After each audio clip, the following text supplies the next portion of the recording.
পাশে যে রুমটা করা হয়েছে সেখানেও টাইলসগুলো উঠে গেছে এবং সেটা ভেঙে মানুষজন অনেক জিনিসপত্র নিয়ে গেছে, মূল গেটটাই নিয়ে গেছে এবং পাশে একটা নলকূপ ছিল, সেই নলকূপটাও। এখানে সাইনবোর্ড আছে যেমন বিলোনিয়া মুক্তিযুদ্ধ স্মৃতিস্তম্ভ। এটা আসলে বিলোনিয়া মুক্তিযুদ্ধ স্মৃতিস্তম্ভটা কিন্তু বিলোনিয়াটাই হওয়ার দরকার ছিল, পশম উপজেলার যে বিলোনিয়াটা। ওখানে আমরা জানতে পারি যে জায়গার সিলেকশন হয় নাই, সেখানেও একটি স্মৃতিস্তম্ভ আছে। সেই জায়গা থেকে তারা ট্রান্সফার করে এখানে এটা প্রতিষ্ঠা করা হয়েছে, এই গুটিমা।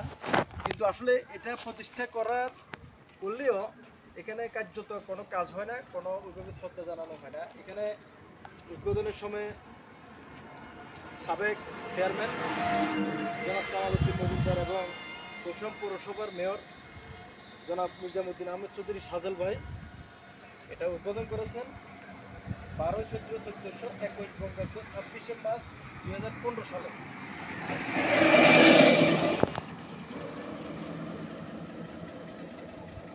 26 মার্চ 2015 সালে এটা প্রতিষ্ঠা করেছেন, কিন্তু সেই থেকে আজ পর্যন্ত এটি অবহেলায় অনাদরে পড়ে আছে।